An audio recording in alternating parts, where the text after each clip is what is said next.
Um, Oh, cool. love Sorry, I also have not been. I just put on makeup for the first time in like 5 days because I've just been crying my eyes out like the last like week and a half. That's But why. I'm moving to New York. Not tomorrow. Not tomorrow. On Saturday. So Big the day move. after tomorrow. Got you.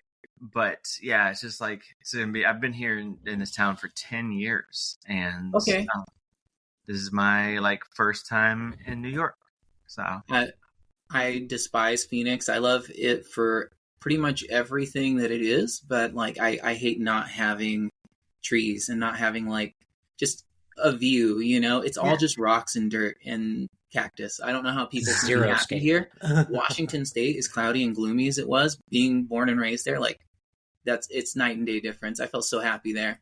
what part of Washington? Ellensburg, Washington, smack dab in the middle. So like 30 minutes from Yakima. Okay. If you're ever buying apples at the store, I mean, I think that's the only place you'll ever see Yakima on anything. Yeah, I think you're right. I almost like so my cities that I was going between were it was like Seattle and LA and New York, because I was like when I get out of here I want to go somewhere big to to do this, because my town right now is 37,000 people and I'm like that sucks. But the bona fide trans person. Yeah, I mean, yeah, the token. I was like, I gotta like, I have to go live it up because otherwise, like, you know, what am I doing? And so, but the cool thing is, New York is in the same time zone as my 2-year-old, so that's awesome. Yeah, and actually, like, it's a 45-minute plane ride, so I'll take it. Heck yeah. But yeah, so I'm gonna try to get Bree to move there in like 6 months. She's not gonna. Again, right? Because you just moved. I just moved in October. Yeah, and it was like the worst decision of my life, but we're sticking it out. Oh, that sucks. Gosh, where did that end up? What state? North Carolina. North Carolina. Mm-hmm. Come on and raise Leghorn. Take your shirt off. Spin it around your head. I'll say it. All three. I say, bro. Please. That's what I normally Disney, get. Don't cancel me, please. Yeah, no. We're all canceled anyway. It's fine. Although Bree kind of has a girlfriend though, so. Okay, Bree. Look at you. Fantastic. Do I? I mean, kind of, well, I don't know. Right? I mean, we're poly, so like, okay. Is it a friend? Yeah. You have a nesting partner. Listen, I'll go to like child terminology here. Like, are they a friend? Are they a girl? Same Are you going steady? Right? Have we fucked a lot? Yes. Did she give? That's an indicator. So okay, so when do y'all remember? Kat, how old are you? 33. Okay, do y'all remember when like back in like middle school and everything, it jumped like the terminology of what you were doing like for dating somebody jumped from like going with someone to going steady to like going out, and then, like, but it jumped around all these different phrases, and now it's like people are like, oh, they're going steady. And then, oh, they go together. And for a long, like for every 2 years, it would change. But now it's like, what the hell? But like, how do we just like jump around? And now we're like, all right, just dating, I guess. I don't know what to call it now. I don't know what the Gen Zs or any of them call it. Smash pods. Totally smash. I guess. Just smash. Yeah, right. We're Smash Bros. It's a lot. It is. I don't know. I'll use it with like some of my younger coworkers, and then they look at me just like, I was like, "That's lit. That's fire," and they're like, "Okay," you know. And then like I'll try to throw out some other terms out there, and it doesn't work. Like I will Google them just to be cringe with coworkers. Oh yeah, just to be that person. Hey, let me drink it in, you little bitches. At least I'm not saying get off my lawn. Yeah. Honestly, I just started playing. I just started like a month or two ago. Started playing Modern Warfare Zombies, and I learned so much lingo from that. Like what the what the little shits are saying nowadays.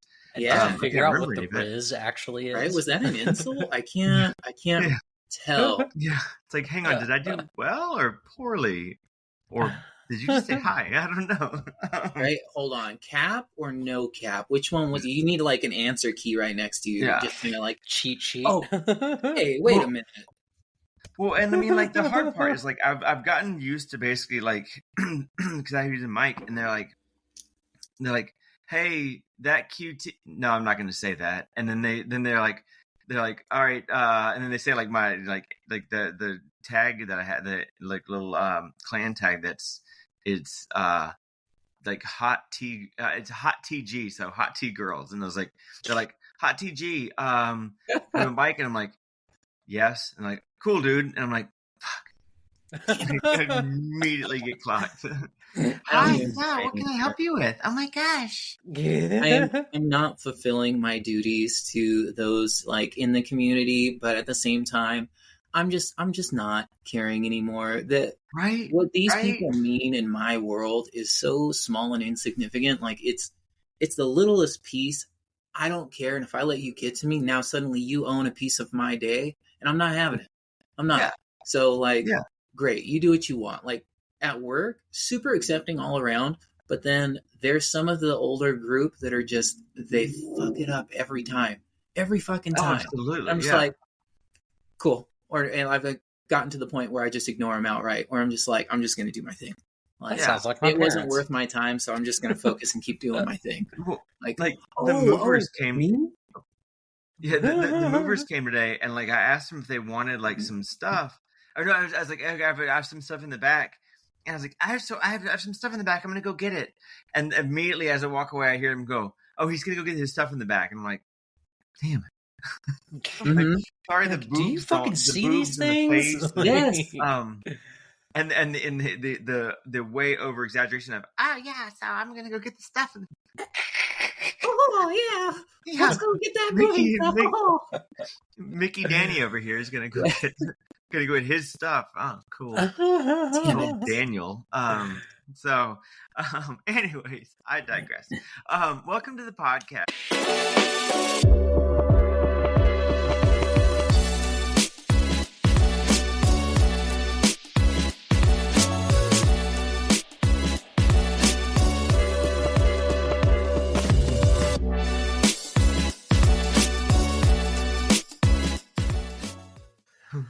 Tres, dos, uno. Hello, everybody, and welcome back to Girl Dad Girls. Tonight, we have with you, as always, that QT Danny B. We have... That's moi? That's you. That's moi? Moi, Bree St. Marie. And then we have our guest, who is looking like a total snack, Cat Bandicoot. Hello. Yummy. Cute. Oh, wow. Hey, welcome to the show. Welcome to Girl Dad Girls. Do you want to give us a little Reader's Digest of what makes you you? Who is?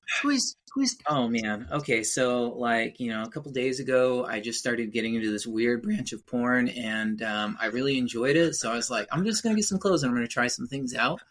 Then next thing you know, doctor was knocking on my door, was giving me drugs, and was just like, here, take these, they're gonna help.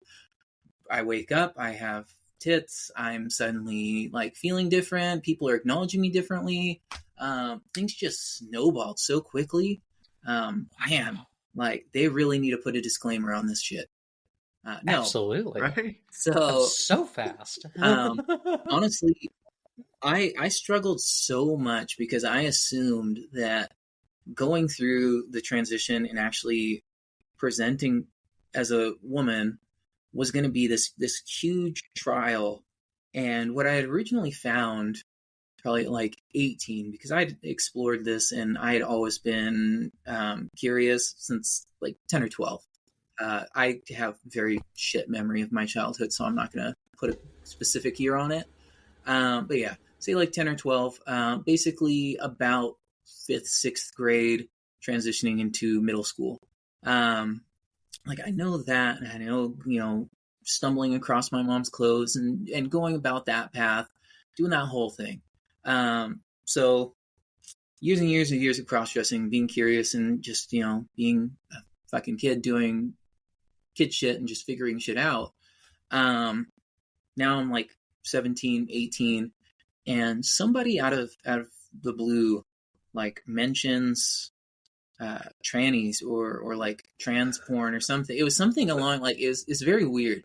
Like there was another instance after that somebody, like, I'd worked at Subway, and one of the guys there, he's very special person. He's just like, yeah, me and my friend Bob, we were at the video store and we stumbled across, and it was like, something like Chinese Gone Wild kind of thing. I'm like, oh, okay, yeah. No, it was even more cringe. In work, he's like, chicks with dicks. Yeah. So we rented it and watched it together. It was pretty cool. I'm just like, awesome. Wow. And I'm going to act oblivious. But of course, like I've for the last year stumbled across this rabbit hole, and I'm like, okay, this is a thing. So then I started looking like, okay, like I feel like I identify as a transgender woman. So how do I get there? And Google, for all it was worth, now what, 15 years ago, wasn't quite on the money. It was very broad. It's a lot more tuned in now, I think, locally. But I thought that you had to go start seeing a therapist. You had to just be out there presenting as a woman for at least a year. And then they would let you get on the hormones. And then from there, you could start transition. And I'm like, man, that's a shit path. Like, I want to get on the hormones and I want to just low-key keep riding that train until I feel comfortable, and then just come out and be like, bam, yeah, guess what? I'm a girl. I've been a girl the whole time. Surprise. Yeah. So it didn't work out quite the way I wanted it to. And I spent years just ebbing and flowing in this idea that, okay, I'm going to do it. I'm going to transition. And at, I think, 21, I'd explored all of the sexuality and everything with different people. Dig into that maybe in a minute, but I meet my ex, and together for a solid 13 years. Things were great, 12, 13 years. But I realized, like, okay, maybe I don't need that. Like, maybe it is just something that I can kind of suppress and I can explore behind closed doors. So familiar. We all, it's always something we can push away. Yeah. Like, I mean, I went back in the closet for 6 years because I was convinced that it was a phase. So yeah. But yeah. Well, now here we are in this whole debate now, and like knowing what I know now, it's like, okay, I mean, like, I guess it depends on the person. When you see them, you kind of like just you clock it and because you've been there, but you're like, all right, that person is clearly just going to have a very rough time if you guys keep saying that, like, no, it's just a phase. It's just a phase. And I definitely think it depends on what somebody's going through and like how involved they really are. Things are pushed so heavy now, it's really easy to just get completely bought in, and now all of a sudden you identify as a furry or something. Like, though, yeah, it is crazy now compared to how it was even just 2 years ago. So I started dating my girlfriend. We were good. We started living together for about a year, and a situation happens. Her car breaks down and she uses my car, drops me off at work. Well, I leave my shitty old flip phone, Razor phone in the car, and lo and behold, car runs out of gas. Tries calling me, tries getting a hold of me to get help. And the phone rings. Goes through the phone while sitting in the dead car and starts seeing all of these different like cross-dressing pictures. I was not out about this. I was just totally keeping this a secret to myself. Meanwhile, I was still taking pictures and doing things behind closed doors for like the feel. And so total silent treatment for a solid week. Didn't know how to address it. Didn't know what to think of it. Finally, I was just like, all right, what the fuck is going on? Like, I don't like this. What did I do? And she said she saw the pictures of my phone. My heart sank. Like, how do you explain that? I've never told anybody up to this point, and I've never had to. Like, my mom's never even asked, like, hey, why is my shit always rifled through? So it was just new grounds. And as I started unpacking it with her, she's like, okay, well, is this something that you want? Because like, I don't consider myself a lesbian, and I don't think I can deal with that. I was like, no, I think it's just this thing that, I like doing, but it's not something like how I want to live my life. And again, just kind of reinforcing and trying to double down.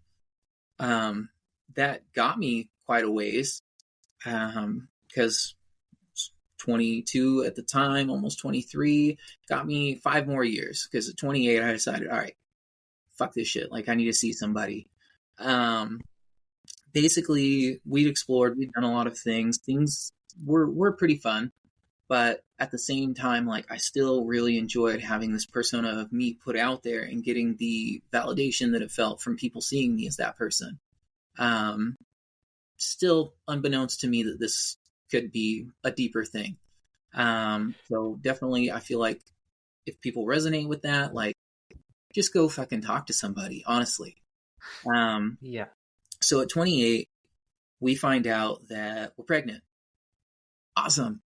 That is the one thing that really racked my brain. Like, I could not see myself transitioning and losing this ability to then have a child, something I really wanted to do. It's never something that came from like a deeper background. It was just something I'm like, I really want to enjoy, like, raising kids. Like, it seems like a super fun thing. I enjoy being around kids. I enjoy playing with kids and like teaching them. And so I couldn't not have that in my life. So once I found out we were pregnant, I explained everything, and I'm like, listen, I want to go talk to somebody. I think I want to explore this further. I want to transition. So see the therapist, and they're like, yeah, I mean, we can get you set up with a doctor now if you want. And they can get you on the hormones. And I'm just like, it's that easy? What year was that? Huh? What year was this? 2018. And like, and wait, you were in Washington at this point? No. So sorry. Like, my first 15 years I spent in Washington. The last 18, I've been here in Arizona. Oh, yes. Okay. Because I was like, here in Virginia, like, I went to see a therapist, and she wouldn't even let me. Like, she was like, we need to talk for 6 months before I'll like, so hit or miss. Yeah, she was like, before I'll even like diagnose you with gender dysphoria. Like, like, eventually she, like, after 6 months, she was like, all right, so I'm gonna write you a letter. Like, basically made me hate myself about it. Oh yeah. And so like, yeah, once I got on the medicine and was on for a month and was like, I hate myself for doing this, and got off it. So I will admit, I shamelessly shopped around, and I found a transgender therapist, and was like, this person's gonna resonate and things are gonna be great. Wouldn't have mattered. When I talked to my doctor afterwards, she was like, yeah, you can just go see a doctor and explain it, gender dysphoria, and they would, So again, like, I didn't need to sit here and rack my brain around these hard steps that were in front of me, thinking that it was going to be this impossible series of trials. So, I mean, I guess for a certain part, like, it, like, getting that letter of gender dysphoria worked for like surgeries and whatnot. But like, for the initial stuff, just to make sure, like, everybody's like, oh, you're gonna have to get all these letters and everything. It's like, not to start, baby. Like, just start, just go, like, see if it's for you. And if it's not for you, get off it. No harm, no foul, except for maybe you'll have a little bit of breast growth. I've always had shit for body dysmorphia, and just like, people are gonna see this and they're gonna see through this facade, and they're just gonna be like, nah. No, not fooling me. I see you, dude. Not today, bro. Yeah, right? Like, I've been on for like a little bit over 20 months now. I've had top surgery. I've had FFS, and I still walk around and people like assume everybody just clocks me, even when I'm like, it looks great. Oh my gosh, hi. They're like, why is that dude talking like a chick? I'm like, Yeah, at the end of the day, um, to each their own, but just talk to somebody. It's not fucking hard. Yeah, absolutely. I wish I would have. It may have changed the way that things went in the long run, but I can't look back now because obviously I have a kid that I love, and my ex is a fantastic co-parent. And we did try to make it work. We did try to make it work for a solid 4 years after that. And it wasn't until January last year that we finally decided to separate.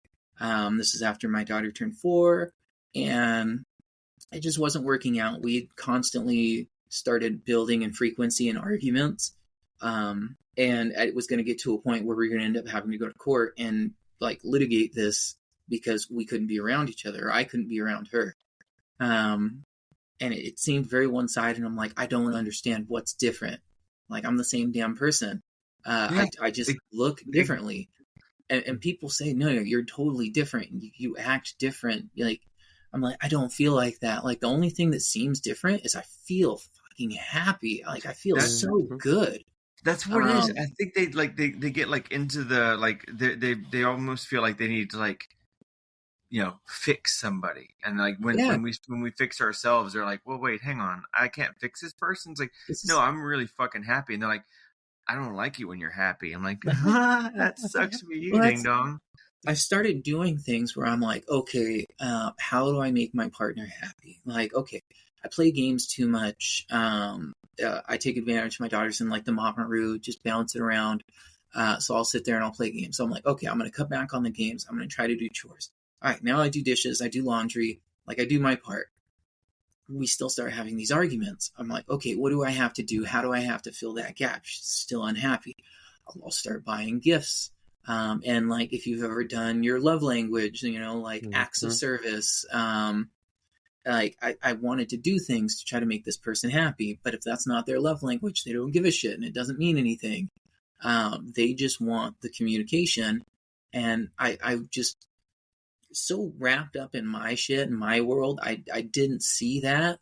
And it sucks, but at the same time, I still think it's for the better that we are where we are, because I don't think the communication alone was what we were missing. There was something there that, I mean, I hinted it out at the beginning of it. This wasn't really what was wanted, and you know, that's on me for leading this person on. So we are where we are. We're happy co-parents, and I think much better in communication with each other now, and can enjoy each other's company. We can go to a hotel and stay in the same room with our kid and do things, you know, travel with our kid, and still be separate and enjoy each other's company.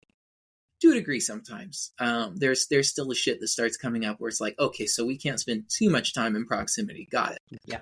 Let's try to hit that 48-hour mark sharp and get out of here.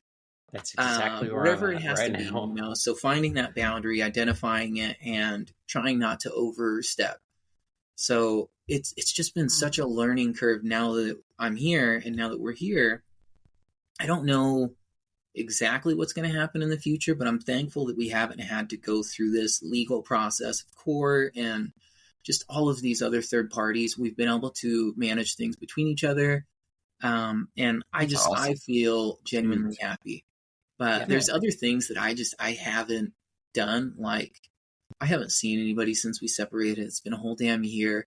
It's very counterintuitive to the content side of things with the OnlyFans. But I get people all the time that are like soliciting me, and I'm like, I'm just not looking for it right now. So like, I mean, subscribe to some solo shit, or just, I mean, Instagram is there. It's always there.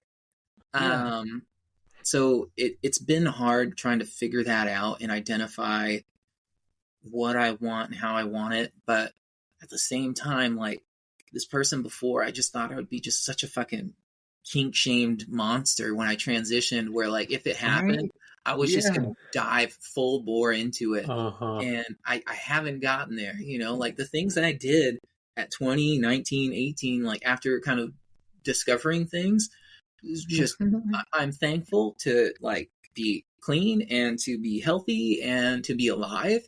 Cause I mean, Craigslist at the time, holy shit. If you're a millennial, you know, and maybe younger, I hope not, but Craigslist was the Wild West, and you were just like putting shit out there, and people were linking up left and right. Like once I found that side of the internet, I was like, bam, okay, this is for me. And that's what I say, like, I explored everything. I knew what I wanted. And when I had a relationship, I felt like, no, I did it. I checked all the boxes. I feel good. I feel fulfilled. Let's do this. And now I'm just like, okay, how do I dive back into that mindset that I had at 20 and at like 19 when I was just going and seeing people, complete strangers? Like, I don't have it now after 13 years of investing my time with somebody else. So... Well, do you think I mean, like, for me, I know that, like, I know the hormones have sort of neutered my sex drive, because, like, I want to be treated as a woman, but also I know that, like, I kind of, and in the inside I feel imposter syndrome. So I'm like, if I were to go hang out with somebody, I have to, like, oh yeah, oh my gosh, I love it when you do that. Like, I definitely, like, wouldn't do it better myself or differently. But you know, you got, like, you have to, like, pretend to, like, be this, I don't know, for me it's like this innocent damsel to fully, like, imbibe this femininity. And eventually I'm just like, you know, somebody starts doing something wrong, I'm like, hang on, that's not how you do it. Hold up, let me show you. I am always on how would I do it right? Like, I can't make myself vulnerable, and that's, I think, one of the really hard things to pass. You gotta try to figure that out. Like, how can you be vulnerable? I don't want to go out and put myself in that uncomfortable situation. Like, I'm terrified of all of that. So I asked myself that question. I'm like, nah, fuck it. You know, I'm just gonna play games online. But, like, you guys just all went out and met up with each other. The whole going out thing, like, I want the nightlife. I want to do the nightlife thing. And it was terrifying. I feel like I robbed myself of that at the same time, because I'm like, fuck, I don't really want to have to be vulnerable. It was also a huge piece of it. Super depressing. That's true. Not being there and doing it, but leaving it. Yeah. And going back to what your life is. This is me now. Like, all of us hanging out together in that one spot, it felt like 2 weeks. And I definitely used it as escapism, and it was really good for me. But yeah, I stepped foot back on that plane, and I just crashed mentally. It was like, fuck. Yeah. Like, okay, I guess we're going back to what real life is now. If suddenly things magically just could take off, if you could be just a content creator and that was it, you now have 40 hours a week minimum, you know, to invest in this whole other life of just being yourself. So when I see people doing it, I'm like, fuck, how do you get that? You know, and even with Mika and where she's at, you know, is still not there. So it's like, fuck, how do you get to where it becomes its own thing? And, like, this is life now. Like, I just go and live a happy life, and people love fucking seeing it. Well, it seems like it's completely fit. Like, it's not a real thing. It's such a hard metric to hit. It's kind of like winning the lottery or some shit. Yeah. Well, and I feel like, I mean, honestly, so, like, I guess just to kind of get, like, I feel like there's people, it's a job. And so, like, for instance, lately, like, because of the move and because of, you know, the litany of things that are going on, I haven't posted on Instagram in a bit, like a couple of days, maybe I don't know, longer. But, like, I haven't really, I've my only post have been like, hey, sorry I haven't posted posts. Yeah. It was kind of like, I've tied you over, ding dongs. But I feel like with these content creators, they're like, they have to. It's like, you can't have a bad day. You have to have a good day, and you have to make your bad day seem like a good day, which I feel like is kind of like a job in and of itself. And so it's like, do you even really want that? Where it's like you can't be off. Like, I know with some of these games, like I've started watching this guy Noah J on YouTube, and if he's not playing a video game, he's not making money. Yeah. And it's like, you can't be this dude like, look, I just want to sit around and just, like, watch TV. Who is Ninja without games? Like, yeah. Yeah. Yeah, So, like, but then again, you have people who literally like they cook shit and they curse while doing it, or they review other people cooking shit and they're making it, and it's just like, okay, damn, like, is it just fleeting? Like, I'm seeing this now, but in a year it's not going to be there, or like, will this become an empire in a year? And damn, I should have gotten in when I saw it and was like, I could fucking do that. It's I don't It's know. like any other market. It gets Yeah. saturated, and then Yeah. people split off and go do something else. Well, It's and like, I mean, it is fleeting though, because you have to basically like you have to get in your you have to settle in your niche. Here's my here's my niche is like a trans gamer, but also then you have to fight with all the other trans gamers, and it's like, what makes you different than all the other ones? It's like, well, I mean, like, I always do it in this kind of underwear or something, like something like, but like, like what makes it so people are going to keep coming back and like wanting to watch you for, Well, it's like maybe for Person good. B, they showed their tits. So, like, are you going to give me that, or are you are you just going to play games? Because, like, I want what Person B's giving. Honestly, like, I don't know if I like this. Yeah, like take your top off. It's like, don't you want to see me like get to the third tier in zombies? And they're like, no, just take your top off. Like, you just want me? You don't watch me run around tier 1 with my top off, and it's cool. Yeah, that reminds me. There's literally one that will sit like have the computer screen right here, playing a game, but the camera is set up right here behind the chair that is flipped backwards. And this bitch literally just rides like a 9-inch dong while playing video games for like hours. Such a good focus for one. Like, wow. But then like also, I feel like you're desensitizing yourself to how fun that should be. And I don't know, but maybe that's what I need. Maybe I just need like a hamburger here, and I just need to ignore it, and I need to do something else. Like, or maybe that's what it is. Like, while just getting completely smashed, you're eating like carrots and broccoli, and just like, I'm gonna make this a good thing for me because this is what I want for my life. I need to be healthy. This is my niche. Yes, like one of those. What the heck? I guess one of the things that I kind of like, I guess the reason that we came up with the podcast is I was like, well, what you mean? This could be that thing. It's like, we do it once a week for a couple hours. I guess that's the other thing is like I've started to realize, especially in production, being part of the production team and also being the production team, is like you learn how long it takes to produce like a good video. Like I used to spend when I used to like custom make the reels, it was an hour to 2 hours for each reel for a minute and a half little thing that 300 people would watch. And even these videos that like, I mean, I would like this one when it comes out. Everybody watching this right now, I've probably spent about 3 hours making sure that this video looks good for you. You're welcome. This is perfect. Like, don't feel like you have to do too much. I will shamelessly put myself out there at face value. Don't have to do too much. I mean, we go through and add like all the transitions and then all the little like lower thirds and everything. We don't need any more transitions. We've got 3 of them going on for an hour already. You can cut that. That's a shitty joke. So that's awesome. But see, I feel like you guys have to be feeling it on your end as far as just the personal growth in doing this and having these conversations.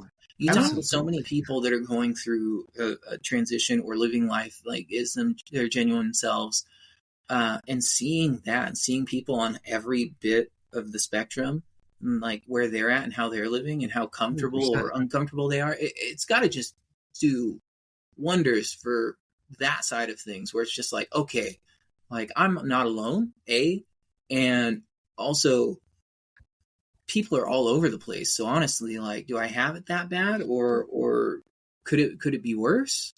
And I mean, like, I can't imagine. Like, I can't tell you the people who reach out, who were just like, "Hey, this one episode you said something, or your guest said something, or this happened," and I just wanted to say, like, that was my moment, and it was something that like this one small thing that's like completely in and out of our brains, but it's like very indelible in their mind, and they'll just be like, that stuck with me because of this and this and this experience. And the fact that like we don't really ever take light of stuff, I guess. We'll make fun of ourselves, but not really anybody else. Yeah. With a few exceptions. But here's a few. Kilometers. Anyways, but sorry, inside jokes. But yeah, no, like, but we honestly really like want to like put it out there that like, we are real, and this stuff is like everybody goes through the kind of crap that we're going through, and it sucks for everybody. Everybody thinks it's going to be this like, oh, you're so brave and you're so great and you're doing this because like you're like I can't believe it. It's like I'm just trying not to kill myself, ding dong. Yeah. And also I'm not like fucking brave. Yeah, right. Yeah, it's like I honestly, if like I wish I weren't this way, because everybody's like, oh, isn't it so great to feel like yourself? It's like I wish I could have felt like myself when I was David. Like David was fine. He was benefiting the fuck out of that white male privilege. So I was drinking that shit up. Yeah. Yes. So, but one thing I did want, like you mentioned, like you had these like fleeting memories when you were younger. I always have I have like these very like defined, like you can almost remember everything about the like one time in your life. Like I remember when I was like 5, we were playing dogs and we were upstairs. I can almost say, like, I can still see the room and everything, like where everything was. And we were pretending, and I had to go ask my mom, I was like, can I pretend to be a girl dog? And she was like, okay. Like, I mean, she was probably drunk. Sorry, mom, if you're watching this. Whoops. But probably was. Anyways, but like, but like these really indelible things in your mind that are like, that sticks with you. Like you can remember. Do you remember? You have those kind of like things where it's like, you said you're rifling through your mom's clothes. Do you remember like going through and finding one and being like, this one, and you can like. There are definitely, I mean, in the dozens instances that I remember, but like when I try to think of it in the scope of like time, I feel like I'm either hiding that side of me like crazy, or things just came and went and I just didn't want to retain those memories. But like there's so many things where, because my mom, and she won't watch this, so I feel pretty confident. She had like things from when she was younger that she kept in just a separate drawer. So it was perfect, where there was like sexy singlets and stuff. And man, if I could have transitioned when I was 14 or 15, don't get me wrong, if I could have, like, I feel like I would be miles above where I'm at. Mm-hmm. But again, I'm not going to judge that because I'm where I am and I'm happy with what I've got. But when I think about like, I'm so on the fence about other people and their lives, and the fact that so many people are trying to litigate what they can do with themselves and how far they're allowed to go to validate themselves. Because I look back and I'm like, damn, if I would have started then. But to get on it, I would just admire myself for hours. I would get home. My mom wouldn't get home for 2 hours. My brother would go fuck around with his friends. So I just had all this time at home to myself. And that's what I started doing, was I would just go down and I would start just dressing up and admiring myself and just fooling around, like just looking at myself and taking it in this, full length mirror. And I would do that constantly. And there was a time my mom came home early and I hid in the dryer. So like, as I was small enough at the time, like I crammed into the dryer because her room was the basement. There was no place to go when she came home. Oh, so when I heard the steps hit the floor, like, and we were always out, so she had no idea that I was home. But at the same time, had she just decided, oh, I'm going to pick up and I'm going to do laundry, like, fuck are you doing in here? I sat in there and I waited until I started hearing steps again upstairs. And then I hit, like, because it's one of those where the front of the house is at its level, but there's a hill, and then the basement has its own like door. Yeah. As soon as I heard the stairs back upstairs and like steps, I booked it to the door. I left. I left it unlocked because it only locked from the inside. So I had a conversation about that. I was just like, yeah, I went downstairs because it was faster to get to the backyard. Like whatever bullshit I had to say to make an excuse. But like I was always so fucking terrified that if somebody sees me, like there would be instances where friends are coming over, and for whatever reason, for that quick fix, that validation, just that feeling, that rush, I would still go down. I would dress up, I'd do whatever, and then I would change back and I would go upstairs. Like I would hear the door upstairs and somebody's knocking on the door, and I'm fucking dressed up downstairs. And like this sounds like a scene out of some porn or something. But again, kids and trying to keep an innocent mindset. I fucking change real fast. Seems real fast, and I run upstairs, and they've been sitting up at the door for like 10 minutes.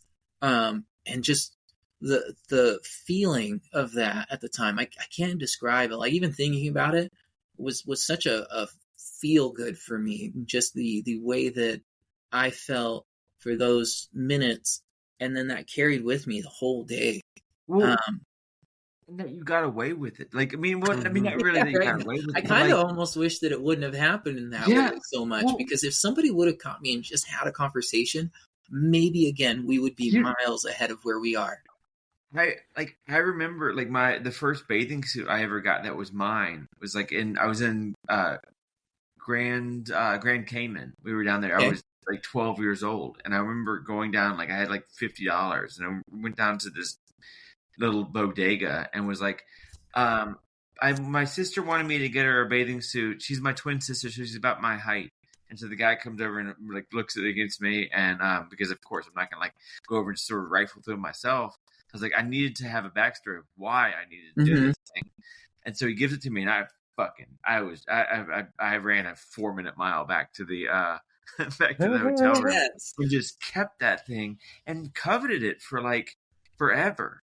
But it's like, had somebody caught me and been like, what is this about? I mean, I imagine being in Virginia in the 90s, it probably would have been a little bit like, you know, we're going to put you, electroshock therapy is still illegal technically here. Yeah. Yeah. Cause that did happen to me. I did get caught when I was younger. Curious. Yeah. Yes. Oh, yeah. It's, I don't know, the feel good that came from that. And if I could have just at that time been that person, I see people who like in high school and stuff, identified the way that they felt genuinely, and the happiness that they at least put out there. I was like, man, if I had the balls to tell everybody how I feel behind closed doors, but of course not.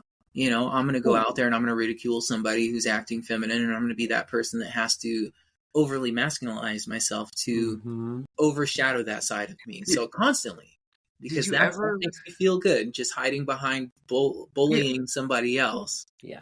Like, so did you ever like meet somebody who like? I remember meeting like a couple people who like trans people, you know, in my like early 20s, and meeting them and being like, in my mind, I was just like, I'd be like, oh yeah, good to meet you, and then after I'd be like, I am so jealous, like in my head, but I never had the like guts to verbalize that, because it's like you don't want to be seen as like this like lesser. I guess of like, you don't want to be seen like, I feel like we all kind of think of this, and I mean, I know a lot of people get mad when I say this, but like it's a mental like deficiency. We all think of it as like this mental problem that we have, and it's like a deficiency. And I know a lot of people get mad when they're like, you don't think of it as a mental illness. And it's like, well, but like, wouldn't you be happy loving your body if like your brain and your body could like have synced up earlier? Well, I think regardless, you can't tell yourself at the time like, no, this isn't an okay way to feel. Like once you start feeling that way and you start like downing yourself in that way, like it's not like you can just be like, oh no, it's cool, like this is super PC now and everything's cool.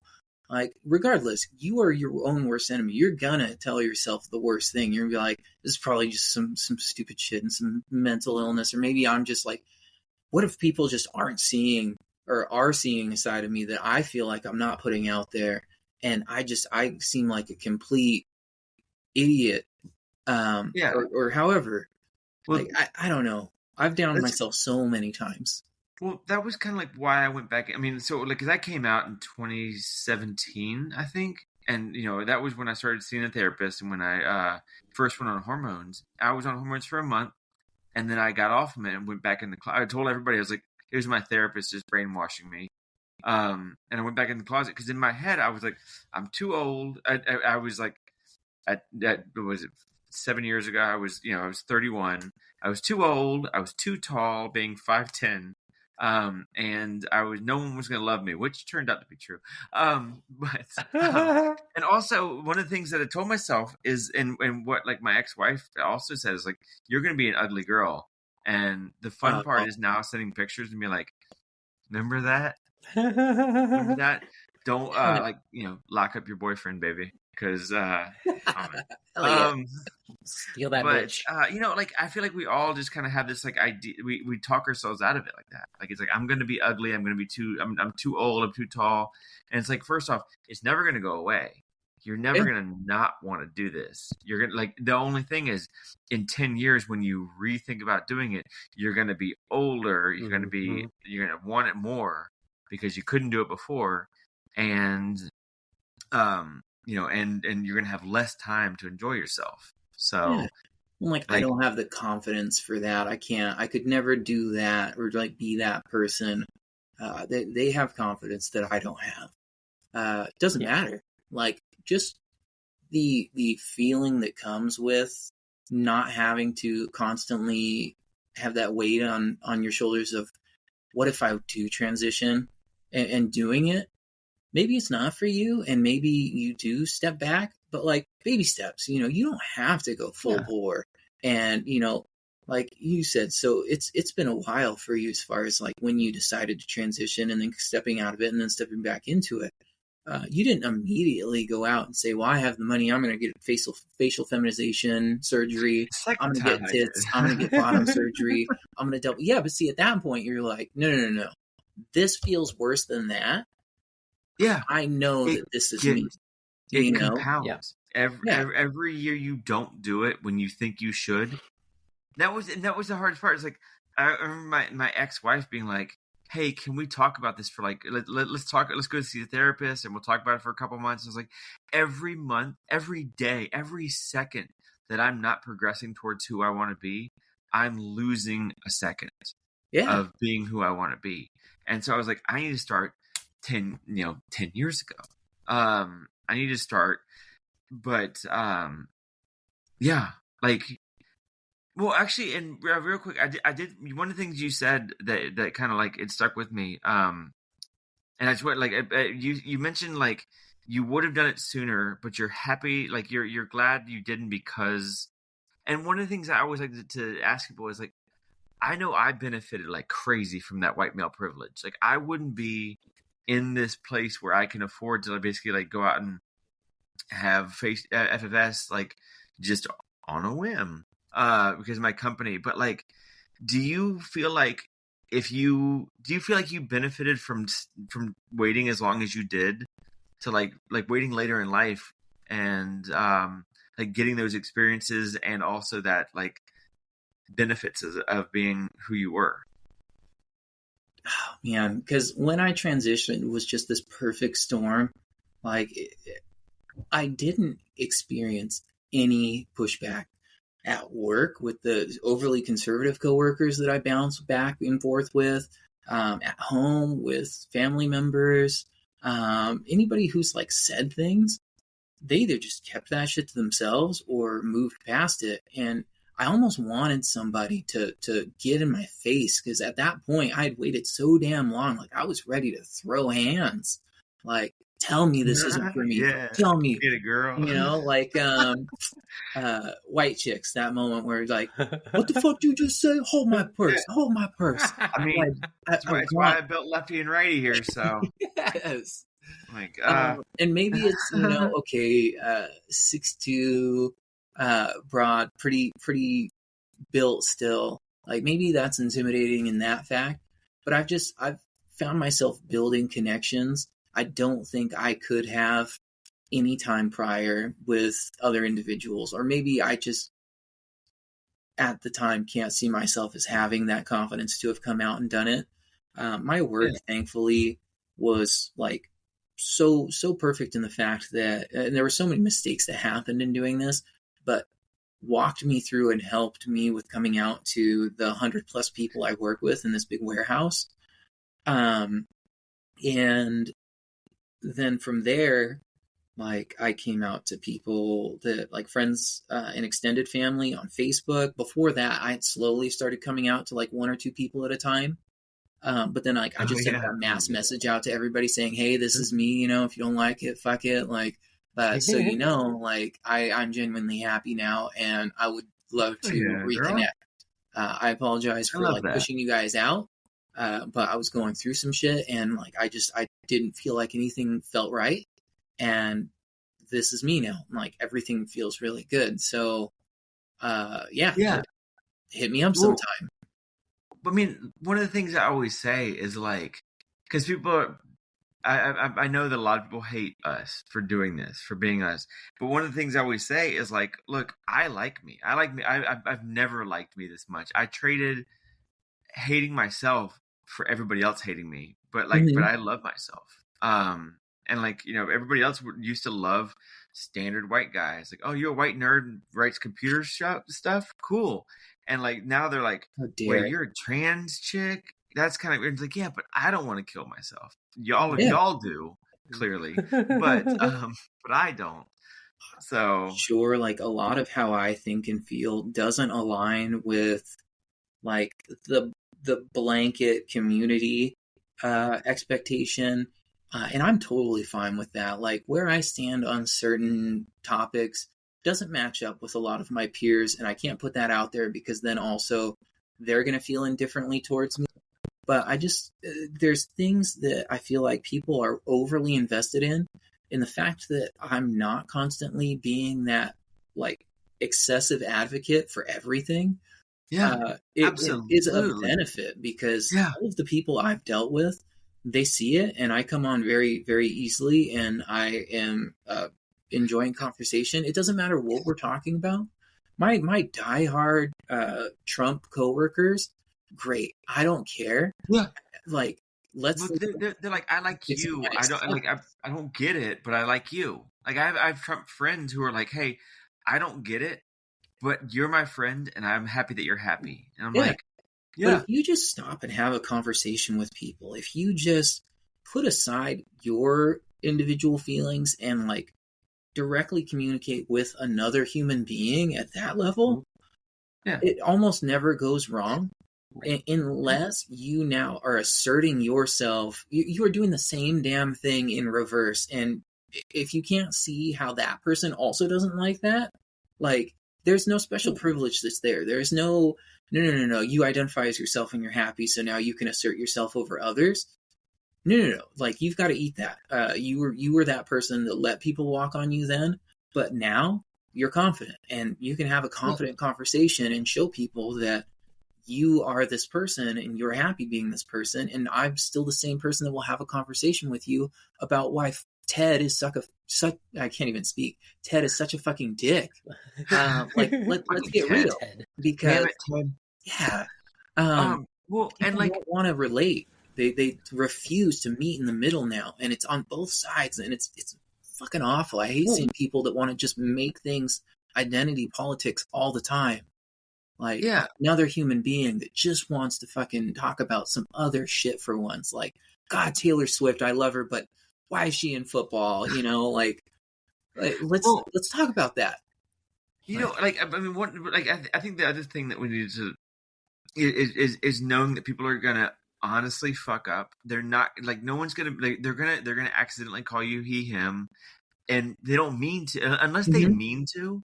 They'll like the you don't need to like that's not a hill you need to die on. And like for me, like people will generally, my Trump supporting friends are just curious. They're just like, look, like I just want to know what it's like and why like all these people are so mad at me for not understanding. And don't yell at them. Like if they don't understand, don't yell at them for like, can you imagine being in like second grade and like, what's the letter that's after Q? And they're like, you don't know? Like, damn it, this is not good. Like, learn, be better. Granted, I feel like 90s kids, we and maybe bullying is still just as excessive as it was, but like people were just brutal. And I don't think that that's necessarily a bad thing. I am me for all of that, but at the same time, why be that as an adult? Why be that person? Like, didn't you grow up? Just have grace. Yeah. Yeah. I mean, like people are going to screw up and they're not going to know. And honestly, like, I feel like we have to be these liaisons to be like, look, like, sweetheart, I know that you don't know anything about trans and I'll be here to like answer your questions. I know your questions come from a place of kindness because you're my friend. And that's why I'm not going to yell at you when you say he, him, and you call me David. That's fine. Yeah. But like, like as long as you're not like coming at you like, you're a dude, right? I'm like, that, okay, ding dong. That's like aggressive. But like, you're basically like, so why did you want to get rid of it? Or why do you want to get rid of it? I'm like, well, because I got an Audi and I want an innie. Yeah. Well, like, the most bold-faced thing that somebody came and told me, and this was at work, and in just pure innocence, though, at the same time, was a coworker of mine came up and was like, hey, can I ask you a question? So you're like a woman now. Does that mean you're going to cut your dick off? I'm like, damn, okay, like real fucking bold and out of left field. Did not expect that. Well, two things. I don't really know, because the maintenance that comes with that, like, I don't know if you know, but it's one of those things, like, it doesn't lubricate itself. It's got a lot of things that you have to do to upkeep. Like, you have to lubricate that bitch daily or whatever. I don't know if I'm ready for that. I can't get my oil changed on time at any time, like. And he's now gonna go back with like a lot more knowledge about that, and you're like, wow, I didn't realize it was such a process, and that you had like put so much thought into it. And he's gonna go back with like an understanding, as opposed to if you were like, what do you mean? That's so rude. You're like, wow, this I got yelled at by a trans, or well, you wouldn't say trans person, but and like immediately be like, it's like you get bit by a snake and you're like, well, now all snakes are bad. But it's like, but I love your like explanation of like, well, there's a lot of maintenance, and it's like, yeah, exactly. When you tell them, it's like, why it's not so easy is just sort of like sucking it in. Because then you sometimes get it on the other side where they're like, well, why don't you just go and do that, and then, because I'll be like, yeah, I really, it takes me a minute to get over the feeling or to gain the confidence to go out in a bathing suit. It's hard. You're like, well, why don't you just get rid of it? Like, it's like, it's not that easy. No, it's expensive, even with insurance helping me. And like, thankfully, most insurance companies cover gender affirming surgeries now, but like, who knows how long that's going to last in the current climate of things and the back and forth. It'll come back, sure, because it's common sense, but like, I'm not going to wait, for some of these things. Like for top surgery, when I found out insurance would help on that, I was like, oh, fuck, okay, that just got a lot cheaper. Like, let's pull the trigger. Did I know I was going to be single, and would I have maybe gone a little bit bigger knowing that now? Like, probably, but I was like, damn, I'm locked down. I don't have to worry about that. I just need a little bit of validation. So one of the questions that I get a lot, and tell me if you get this too, is, and I even got it on like a Facebook post, and my cousin freaked out on the guy for even asking him. But it was like, are you like, you were interested in girls before? Are you still interested in girls, or are you interested in guys? And like for me, I'm like, look, honestly, I've just discovered that like both are fine. Like, I'm more interested in the person than what's on the outside. I like the wine at the bottle, as David from Schitt's Creek would say. But like, I mean, honestly, it's an honest question, and people are like freak out. They're like, well, why are you asking about their sexuality? You're trying to date. And I'm like, no. Fine. It's a question. And I'm still like, especially if you're still like into girls, like, yeah, I'm still into girls. Why not? I definitely still consider myself bi. Now consider myself bi. I was never forthcoming and out about the fact that, like, hell yeah, like I could get dick down at any point and be totally cool with it. But also I was in a healthy relationship, so did I do that in the past? Yeah, but I totally didn't mean to ask. I meant to say. I'm throwing an answer out there. Like, no, not even. You can ask that question, and this is just see how I come back with it. I'm like, I was just looking for the Fruit Loops. Okay. I think, like, as soon as I tell them, like, holy shit, like, Gwen Stefani's going back on tour. No doubt it's going to be a thing again. Like, she is so fucking damn. And they're like, you know what? I don't know why. I just thought that you really like dudes now all of a sudden. I was like, no, it goes both ways. It's totally cool. It doesn't matter how we get there organically. Like, that is always something people are thinking about. Because I think a lot of men still live in that, like, really insecure bubble. And not to offend anybody, but this person is transitioning now, and I can't talk to them like a normal human being anymore. Because what if they like me? Like, I don't want this person to like me because I'm not into that. It's like, no, you can't stop that. Like, when you see that person who looks beautiful and you're like, damn, she's really attractive, same damn thing's going to happen to you at some point. I mean, I would like to think that happens to me. You've got low self-confidence if you don't think people are checking you out. People just, they hit it at face value, and they're like, fuck, like, oh, is this person going to like me or something? Honestly, our last episode, I did expose my formula that I have now. Okay. I have a formula for why every cis guy should love a trans girl, and it's like, and I mean, I'll do it real quick, but like, and just like, the professor lenses on. Every cis guy should love a trans girl because, first off, it's taking one other guy out of the competition, like, pool. There's one less person in the competition pool. Also, there's one more girl in the other pool, like in the availability pool. So you're losing competition, you're gaining opportunity. And if instead of us, like, if we take out, say we go for another guy in the pool, we're taking out another guy from the pool. So essentially, we're equating to you're losing two guys, and you're basically the other pool is remaining neutral because we're going over there, taking one of them out, and then so you're losing competition. You lose two guys of competition because of trans girls. It's like, so, like, I don't know the metrics, but, like, look at India and how miserable some of those dudes are, and maybe that's why they're hitting me up constantly and, like, Instagram. I don't know why that's a thing, but I'm just like, the number's so high. Indian dudes have such a hit for me. Sorry, I'm definitely engaged to several guys. 1.5 or 1.7 billion people, whatever it's at right now, and they don't want to have daughters because it means they're going to have to pay for shit. Like, because you're the parents of the daughter. So, like, because of tradition and culture, they have dwindled down their female population, and now there's so many men.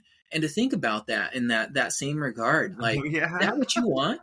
Is that what you want? Because that's what we can have. You got a great workforce. Honestly, and I will totally compete for you for her.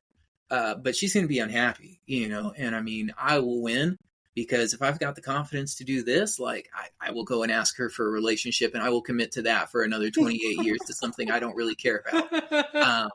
Like, I've done it before. It was way harder. Trust me, as long as we can enjoy one simple thing together, I think I could check that box. You're still insecure about me. Like, I will show her a little bit of security and confidence, and she will love it. So be that person, stop thinking about me. Damn. Honestly. Wow. Be confrontational, but also be inviting. That's another thing. Invitationally confrontational. I like it. God, that's I love. We need, Kat. After this, I'm gonna hit you up, and we're just gonna I'm gonna do a group chat, and we'll just we need to just decompress, or what do you call it, debrief on all the so many there's so many. I mean, what are we at now? This has been an hour.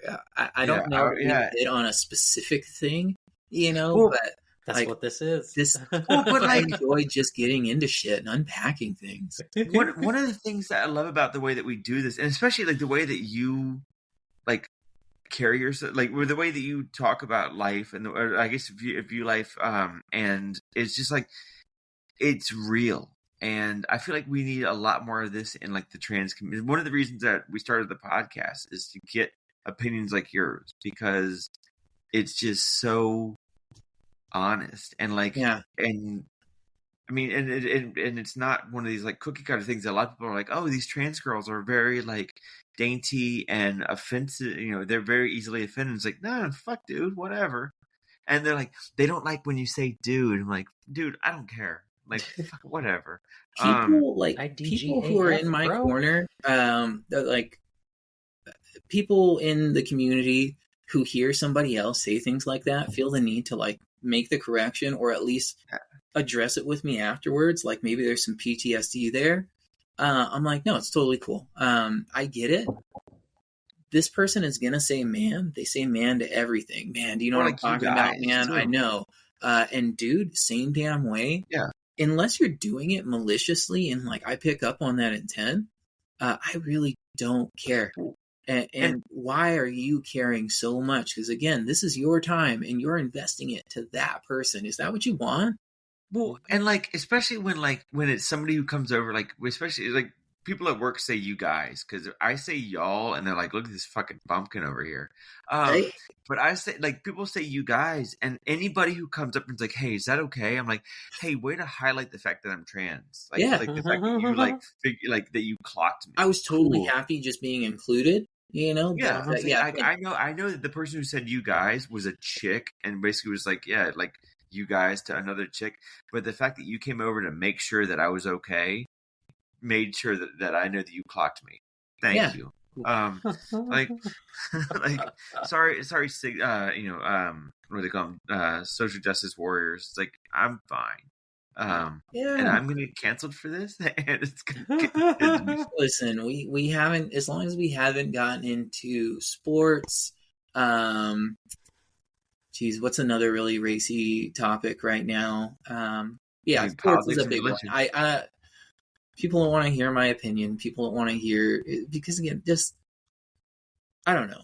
I like your opinion. Just to break it down, I am pro just everything going virtual, and people will watch people play NFL games now.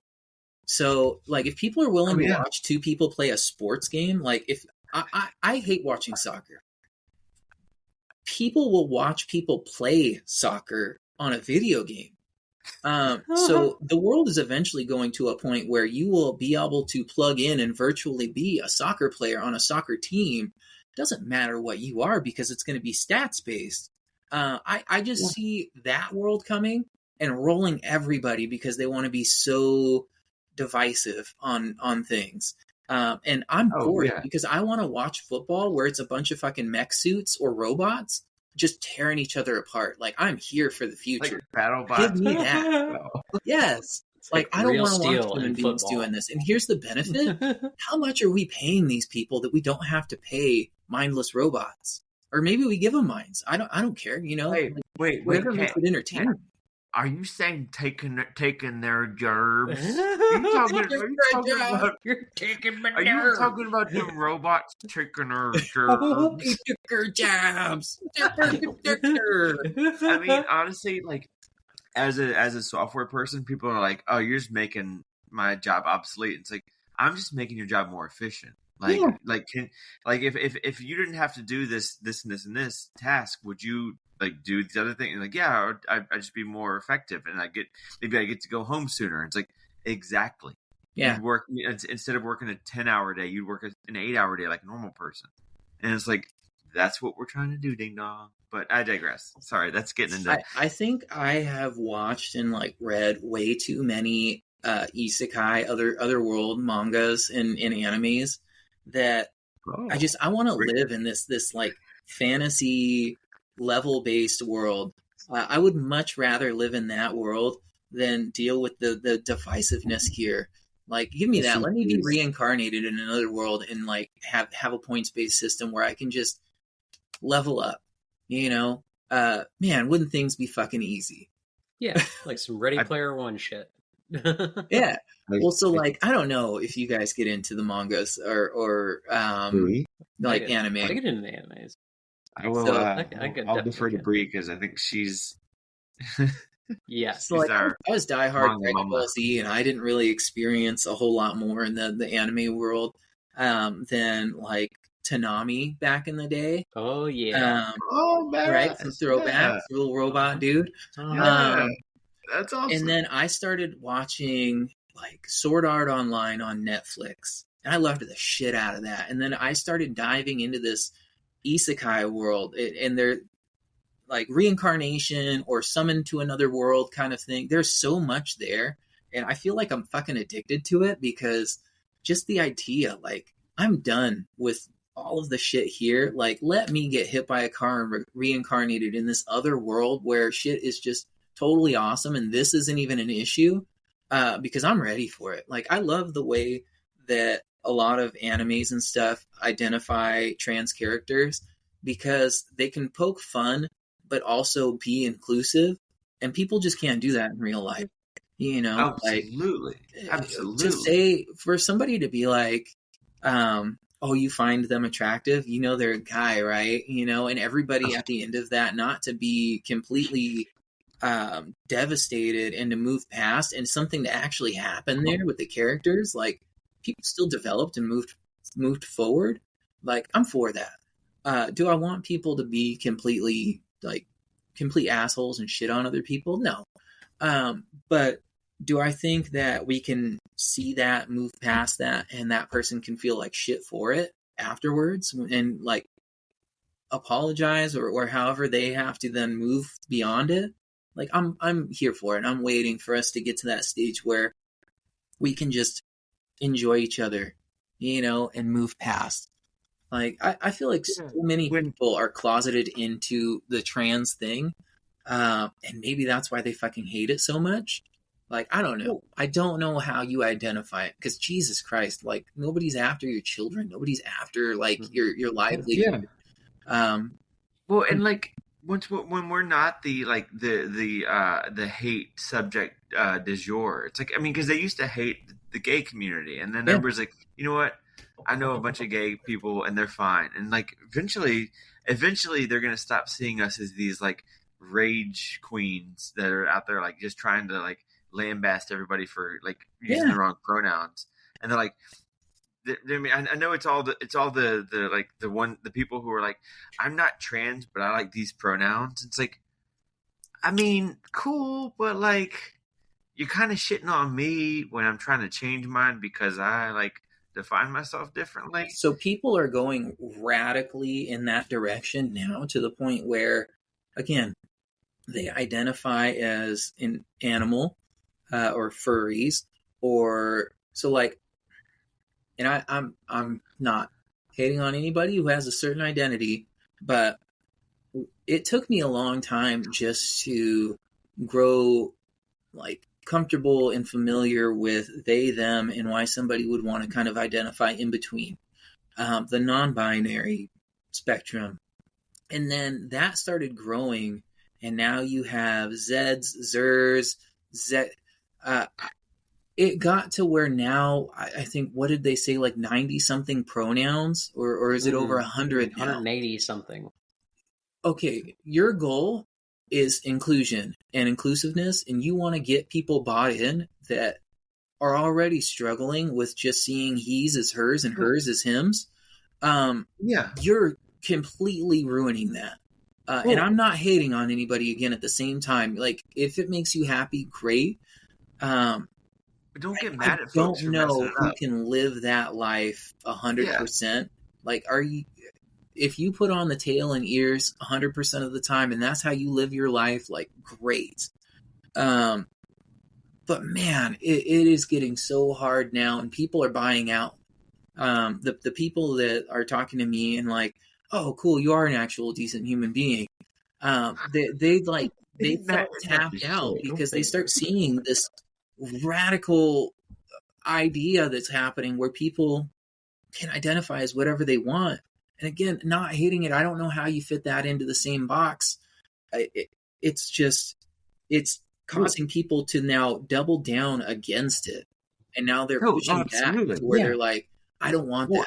Like, especially I was fine with mad you. At somebody Yeah. for messing it up. When you get like somebody said, like, you say, oh, they, them, and they're like, oh, she, they, and they're like, well, no, that's like rah rah rah rah rah, and it's like you can't get mad at folks for messing it up, because like people have 10 other things. Like, if people have 10 things on their mind, your pronouns are probably not one of those 10. Mm-hmm. Yeah. And so if they screw it up, have some fucking grace. Like, maybe be like, hey, by the way, if it hurts you that much, you snowflake, maybe tell them the first time, and then if they do it again and it hurts you again, maybe be like, hey, that really sucks, and maybe I'm not going to talk to you anymore. But don't yell at them like dingus. That's such a dingus thing to do. Yeah.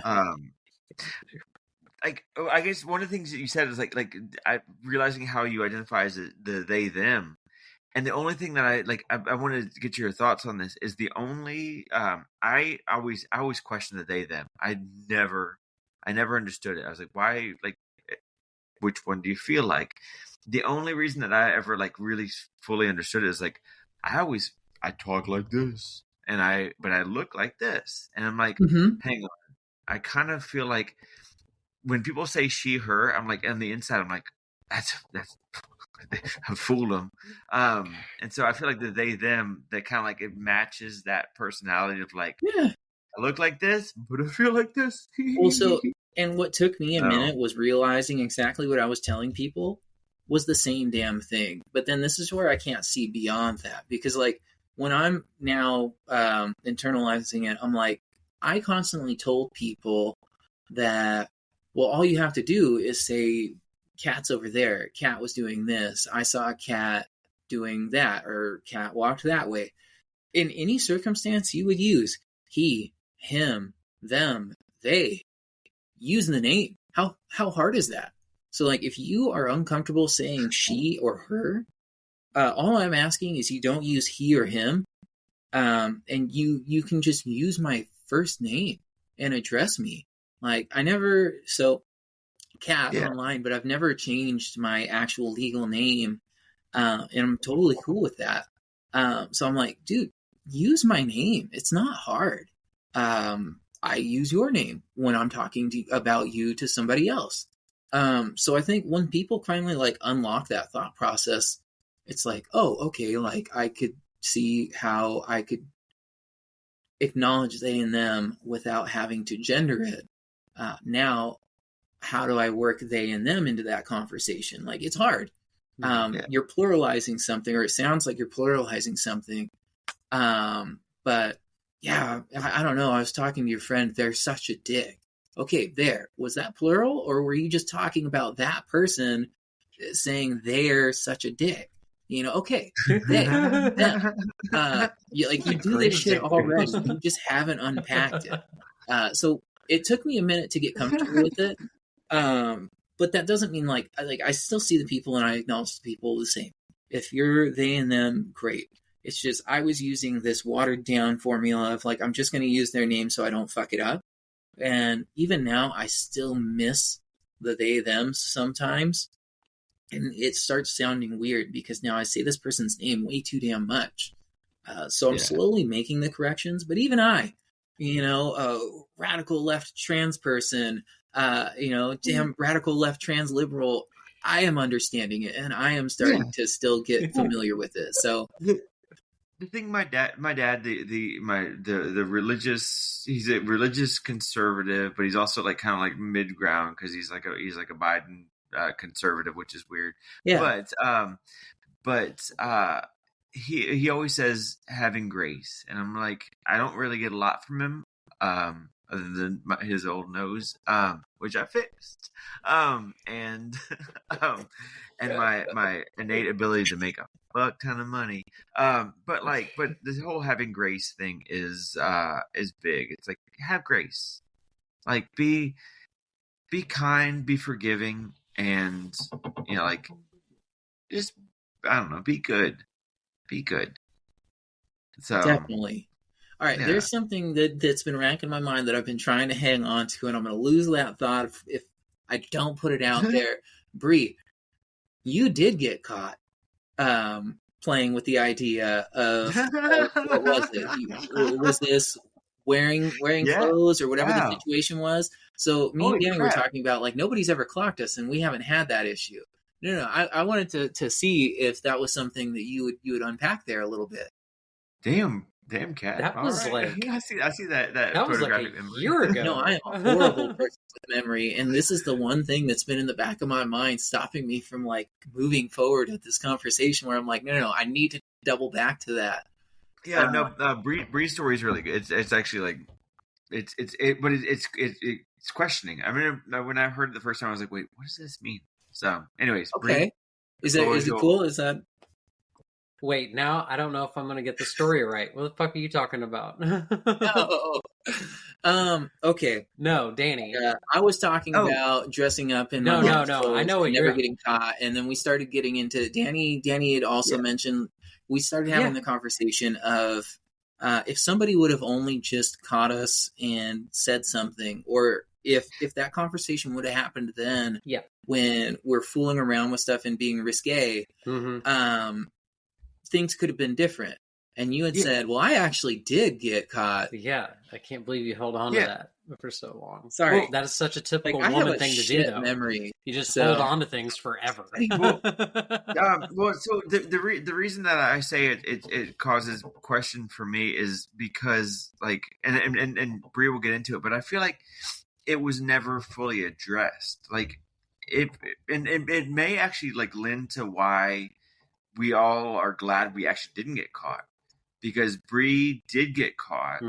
But Bree, tell the story. But, like, the reason that I question is, like, is it a good thing we didn't get caught? Because I feel like your story lends credence to the maybe it wouldn't have gone as well. Like, we all would have been like, hey, maybe everybody would have been like, hey, let's question this thing as a question it in like an open-minded mentality. Yeah. Anyways, Bree, I apologize. No, you're fine. Do you want to tell it? No. I know it. So I love your story, though. So I started pretty young. I was in elementary school, and I was in charge of the lost and found for the school, and we would clear it out at the end of the year. And I remember being in like 3rd, 4th, 5th grade, one of those, and we're clearing it out, and I had my backpack in there, and I was shoving all the girls' shit that I could into my backpack and taking it home. And I had this big metal trunk in my room that had my initials on it. I had it forever, and that's where I kept my stash, and I had a lock on it.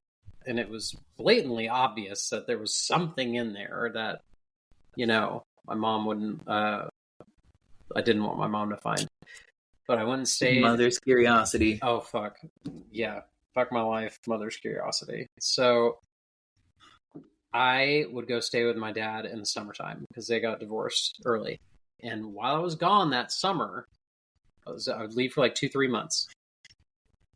I come home and the lock is gone off of this trunk. And I'm like, oh, fuck. And there's nothing in there. So, of course, there's radio silence. Nothing happens. Nothing happens. I go to therapy. I get sent by my parents who decided to send nobody me. Had a direct conversation with you. No. They're like, okay. This is not normal. You need to go to not the good kind of therapy, but kind of the pray the gay away therapy. So we're gonna get you therapy. I will remind everyone watching this and everyone in the room that this was Texas in the 90s. Yep. So, and I tell everybody now who asks, why did you wait so late? Why did you fuck your marriage into the ground? And, why did you just lead these people on? I didn't lead anybody on. I was attempting to have conversion a normal therapy life. Fucking sucks. Yeah. And why the fuck would I come out in Texas in the 90s, especially after my experience? So that just led to more secrecy and more everything else because of what my parents did. I love them to death, but it ingrained in me what I was doing was deviant. It needed to be hidden, and I needed to do it more in private, and it was not to be told to the world.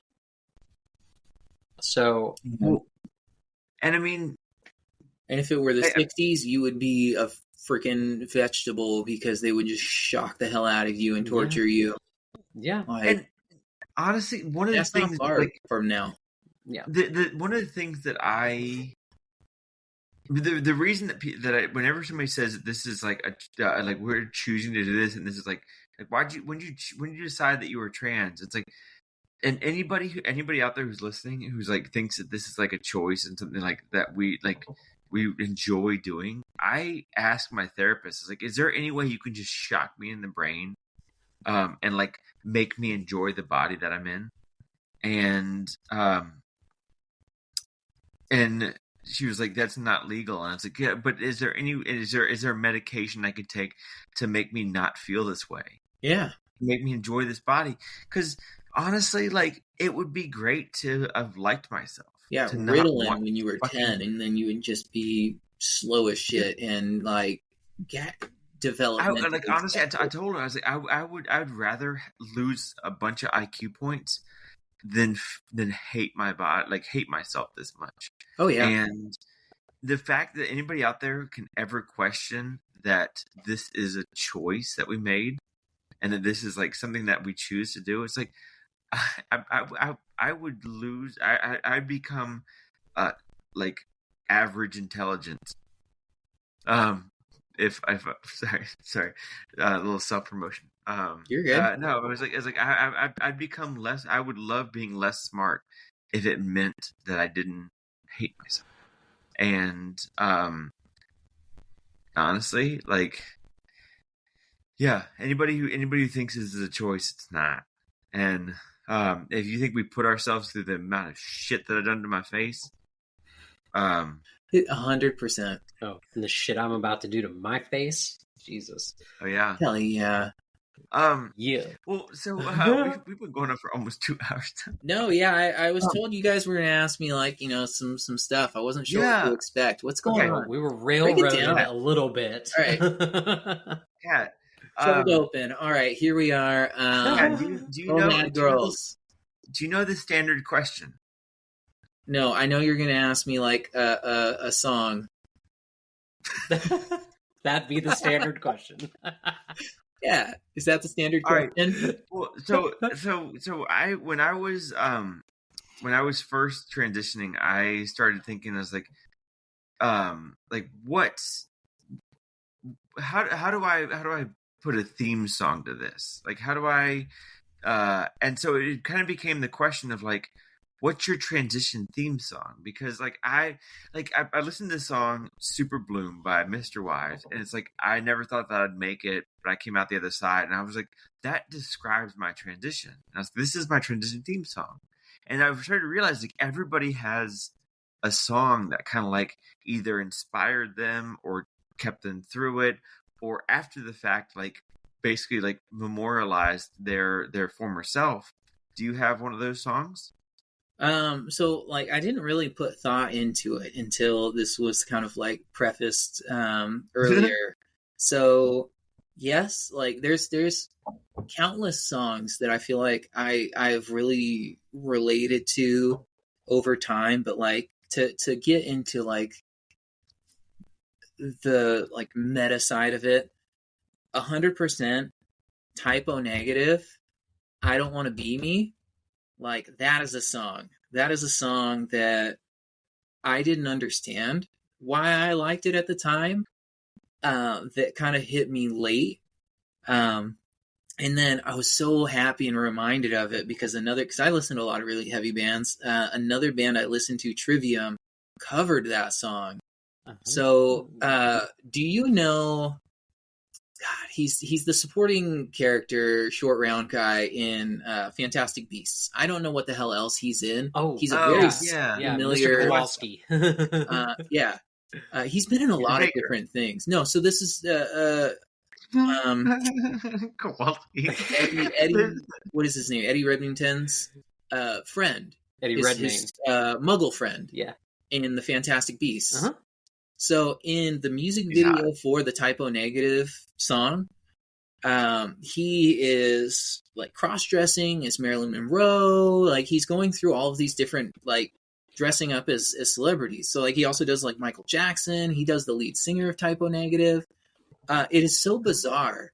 And like I almost want to find all of the instances of these musicians I love just cross-dressing for a video, because tell me at the time, 80s, 90s, early 2000s, that's not just some closeted shit and just like, I really like this, but it's not okay, so I'm just going to play with the idea.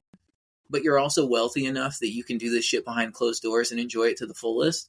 Like, if I had the money that a famous musician has, I would be crushing it, I feel like. And maybe I wouldn't be presenting 100%, or maybe I would full Caitlyn Jenner, just like, I'm gonna do all this shit and then just come out and be like, surprise bitches. But yeah, but then there's also a newer one that I really like that I listened to after it came out nonstop. Might Love Myself by Beartooth.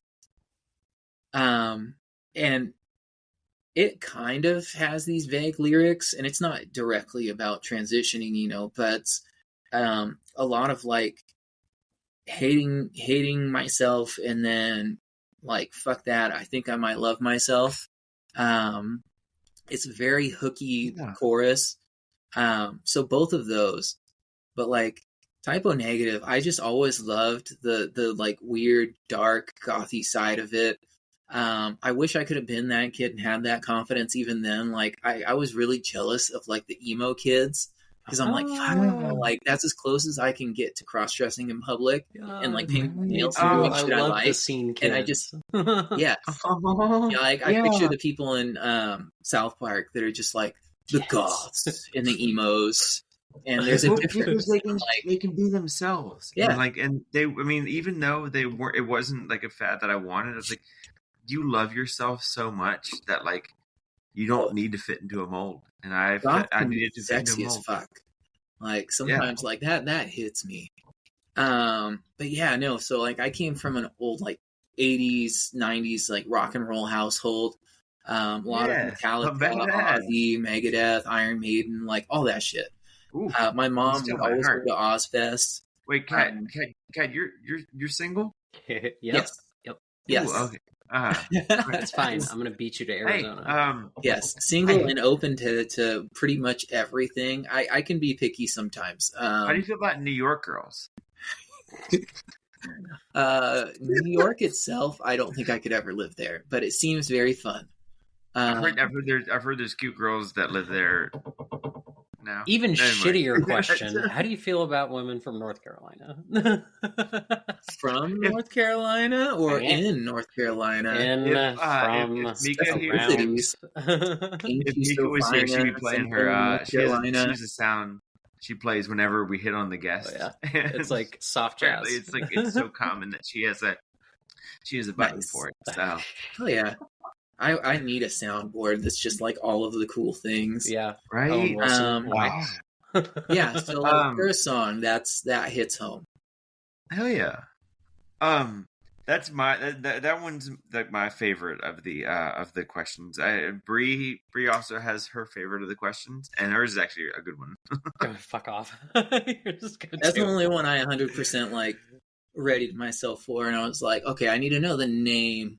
That one I knew the name of. The other one I didn't, and it's something that like I've got in my like song that comes on constantly, the Beartooth song. So hopefully some heavy listeners out there, but Oh yeah, Trivium is a name I haven't heard in years. Like, yeah. long I still time. love Trivium. Trivium, Gorgeous singer and really fucking good voice. Like any metal music where they do like the really growly shit, Yeah, but they also have a pretty voice, Uh-huh. like Killswitch Engage and things. Like I fucking love it. So I'm not all for like the really growly shit all the time, but when it has that balance, I'm addicted to it. nice. So, and then I'll also listen to like EDM or some random, like I'm all over the board. I just really don't like modern country. I think that's the only thing I can't get along with. God, Doesn't mesh with me. you're so like Yeah, Red perfect. Solo Cup. Like If that's going to be the country vibes, like if that's what you're putting out there that everybody's getting fucked up on, yeah, I'm not having it. yeah, you can keep it. I would sooner listen to Old Town Well- Road if that's country, but like I can't get into the thing I will say about country, like especially like that like 90s country, 90s or early 2000s country, is like listening to it when you're like out on the lake, and like this song comes on while you're like fishing. You're like, I've never heard this song before, but I'm fishing, and it becomes part of that memory, and it takes you back to that memory. Like I hear Red Solo Cup, and I think about like being out with my friends, like at our boathouse. Well, fucking southern yuppies, but it takes me back, and so you hear these songs. I mean, granted, the new stuff, yeah, doesn't vibe well with that, but like, I don't know. I hear like pop country, and I'm like, you know what? It reminds me of a time when I just wasn't this. And Would you call it a simpler hits time? differently. Actually, what? Yeah, being a cis white dude was so easy, so fucking easy. But that's me scratching New York off my list. no, oh damn, no. You're Yeah, good. like so the I don't like. Again, I have respect for anybody listening to anything, and I will listen to it, but it's never going to be on like my playlist. I don't know. 100%. The only reason I say that is because like I defend why I listen to it. Yeah, I don't need to make you listen to it. I feel like people hate me. They're like, oh, you listen to pop country. I'm like, don't even care. Because it takes me back to it. Because it makes me. It reminds me of how easy life used to be. And it like and any sort of reprieve for how bad life is right now. Is good. Yeah. No, because life sucks right now. So ebbs and flows. Anyways, I digress. Bree. Also, in the after hours, I want to talk about some of the tattoos because I saw a couple peeking through, and we need. So anybody who's not a Patreon subscriber, come back for the after hours and check out when we talk about our tattoos. But Bree, do you want to go with your favorite question, and then we'll do maybe final thoughts and jump into after hours? It's not really my favorite question. It was my only question. Kat. Hey, it's your favorite and least favorite question. Do you remember the ALS Ice Bucket Challenge?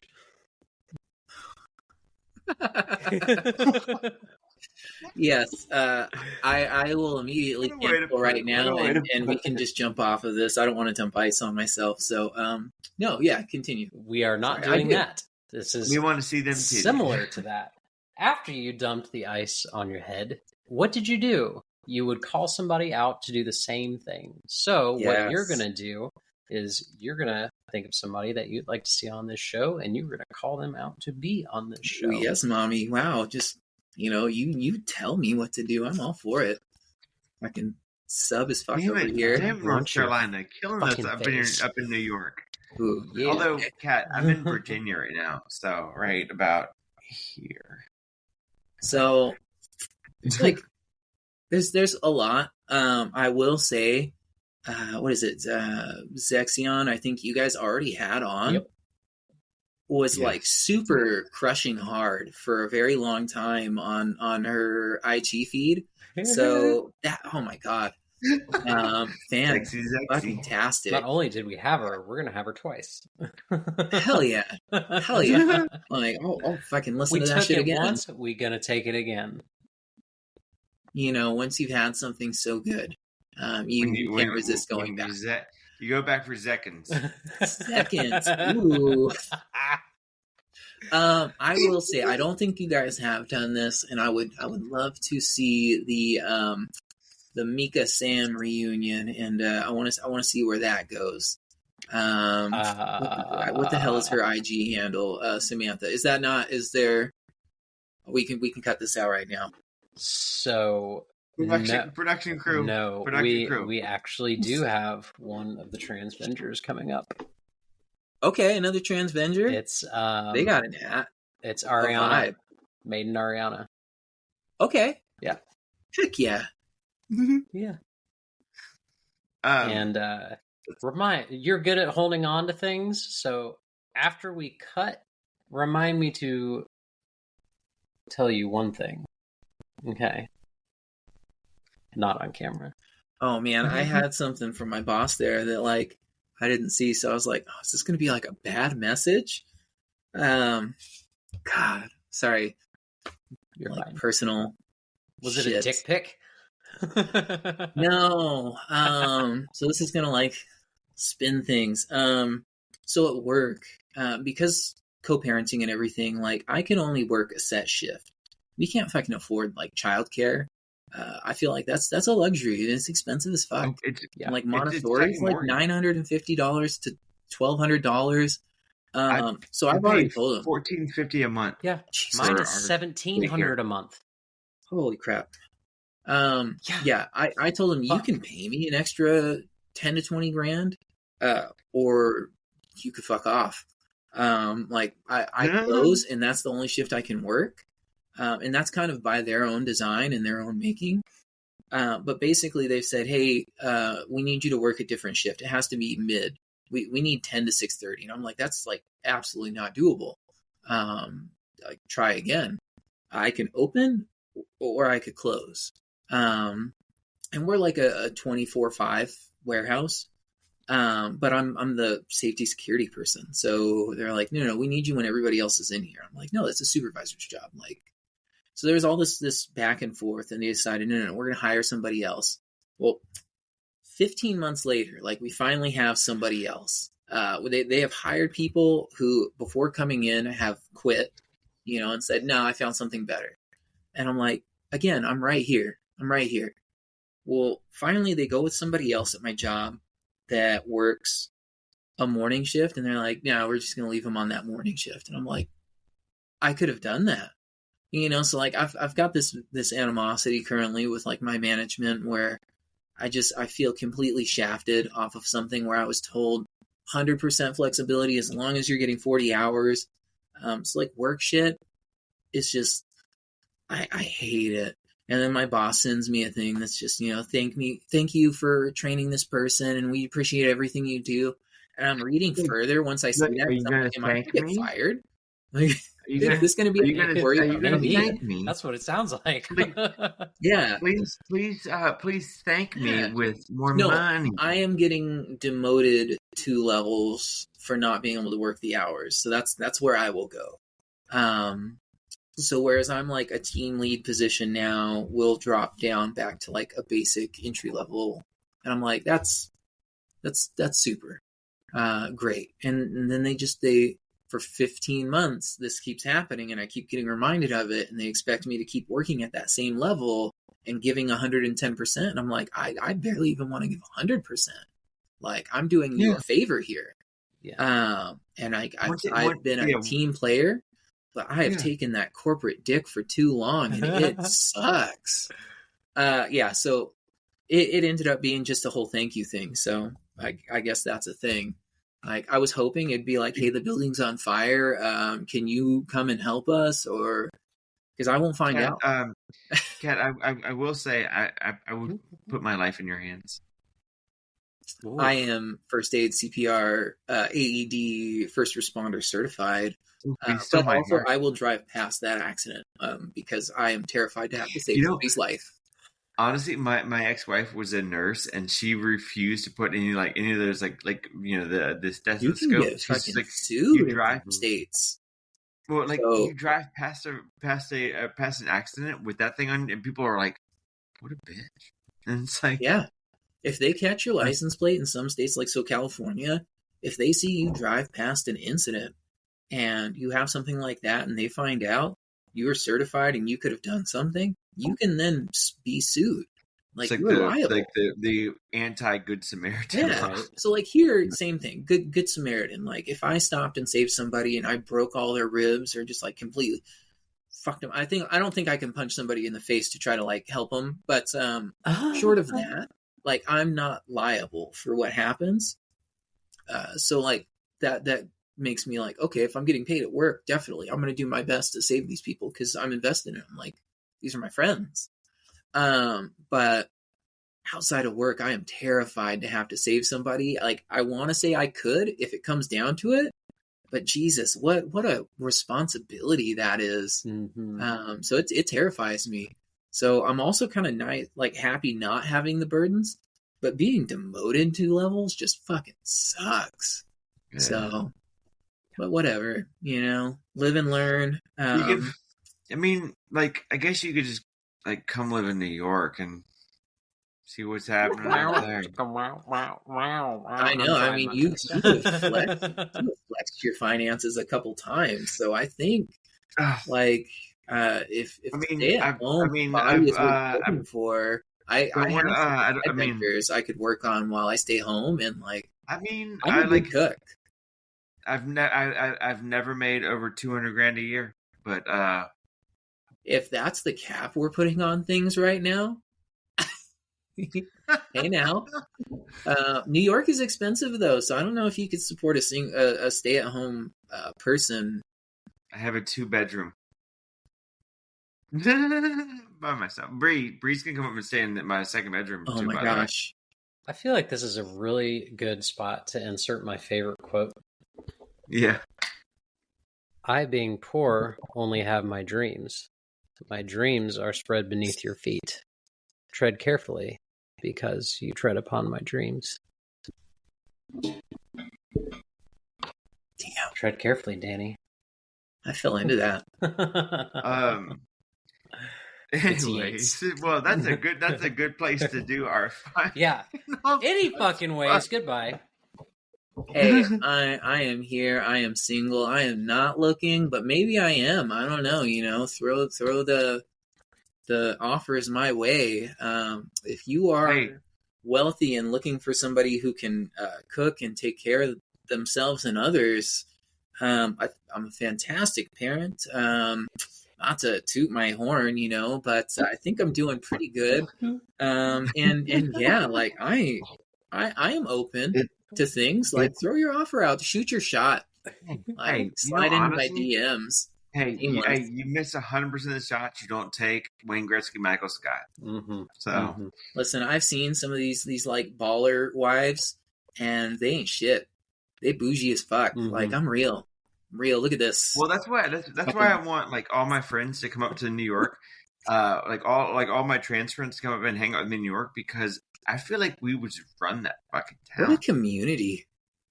Yeah. No, I would get canceled very quickly. Yeah.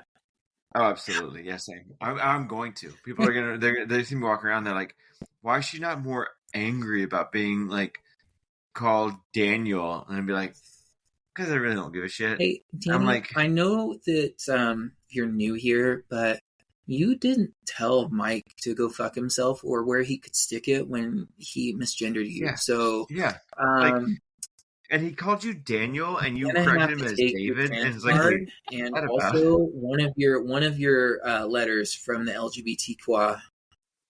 Yeah. One of the things I did say when I mean, and definitely I did say they called me Daniel, and I was like, if you're gonna misgender me, at least call me David. Like I've never gone by Daniel, but like if you're gonna call me a dude's name, at least call me the good dude's name, like David, because I have a lot of my underwear back at home. Yeah. So, Oh but my God. anyways, we may do. Let's do. Do you want to jump into let's do final thoughts and jump into after hours? If that's all right. Yeah. Love it. Hope you guys will have this conversation again sometime because I enjoy it. Mm-hmm. And I don't think we got into some of this shit. After dark, we're gonna have to talk about some shit. Oh, we're gonna. Oh yeah, we're gonna have to get into the links. For those who are interested, after this, I'm going to start a direct message with Kat and Bree, and if you want to know what happens in that, sucks to be you because you're not going to. Anyways, but for final thoughts, Kat, we've never gone on this long with a. Oh my God. Yeah, that's doing things. Jesus Christ. I'm just gonna look right here. I know. Oh my. We've never gone on this long with a guest before, and your energy is just really it's so nice, like to just kind of like hear your thoughts, and like I think you really have like the finger on the pulse of like how the community moves forward. But good Lord, you're God, stop it. But no, I loved your real takes on stuff are fantastic, and it's really nice to hear like somebody who has a refreshing view on stuff, because you hear so in the media we get so demonized, and I know, and to know that like there's real people like you out there, it's just nice to talk to you and to make a new friend. Thank you. So, honestly, like, oh, Jesus. I don't have it all going on, so you know, there's definitely baggage and self-induced emotional trauma, and you know, I've got shit. So I think everybody does. I talk a big game, but I'm weak. So I'm getting there, and I enjoy things like this because honestly, like I am on a fucking island. I don't hang out with enough or talk to enough people within the community, and for good or bad, like sometimes I'm like I feel so estranged from some of the people I meet because we're just night and day different, but it's the same thing. I'm just looking to see where other people stand and try to find like the commonalities, and just all I want to do is be loved. No, I really appreciate you guys having me on. I enjoy the conversation. Well, and thank you for being real, though. Like, I mean, because you didn't pull any punches. Hopefully you didn't pull any punches. No, I feel like we could have went on longer. Yeah, I mean that's my take on the whole thing is just thanks for like just being you and being real. I appreciate. Thank you, and why we started this. Thank you both for being vulnerable. Bree, I'm apologizing that I asked. I don't want you to be hurt, Bree. I'm here for you. What happened? I'm Team Bree. Listen, you are worthy. You are lovable. I hope you feel whole and complete, Bree. No, yeah, thank you guys for sharing, and thanks for having me because I enjoy it. It's great. Oh no! Yeah, you made just broken Bree. Oh wow! Okay. I'm sorry. Oh wow! No, trust me. Like it's the things you got to tell yourself, and you've got to build these reinforcements around you, and yeah. So, I'm sorry. Yeah, no, I wasn't trying to say anything. Like we need people like you to come on, like just to make yeah, you come on and you expose a realness to the to the struggle that is being fucking older and trans. I mean, not that you're older, but like we're all 33 is old. I feel old. Trans, but yeah. Thank you. It's very you okay, baby? I'm sorry. Oh. Yeah, it's obviously I'm not the fine. fun thing is, I won't lay it on heavier. When this episode comes out, the three of us are going to be a lot like we're going to be in such better places than we are now. I hope it touches some people. Yeah. And I people hope they're going to reach going out through like some shit, and they're able to just identify with the commonalities, because that's what it's about. Absolutely. Like, yeah. I have nothing else to say, but yeah. I enjoy having this. All right. Anyways, but yeah. So sorry. What am I? What is coming next? So what we're gonna do is for the people who stayed on for 2 hours. Sorry. We are going to we're gonna cut maybe do after hours real quick if that's okay. And I really wanted to just ask you about tattoos. Because I have some that I'm hiding under some t-shirts. I've seen them. But yeah. Anyways, we'll do the outro. Is everybody? Thank you for watching. If you're part of the Patreon, we'll see you in the after hours. If not, this is where we're going to leave you. And thank you for watching. And yeah. So, Kat, thank you again for just like coming on and just, you know, giving us your opinion. And I mean, sadly, thank you for breaking free. But we will we'll dig into that in a little bit. But for Girl Lad Girls, I am that QT Danny B. We have the loveliest Bree St. Marie and our amazing guest Kat. Real quick, how do people find you on the internet? Cat Bandicoot everywhere. Shameless. catbandicoot.com. If it's not available, it will be. If you can find catbandicoot.com, one of us has probably already bought it. Anyways, but thank everybody for watching this, and we'll see you in the after hours. Love you. Bye. This has been a production of Girl Dad Girls Podcast. Check out new episodes every Thursday.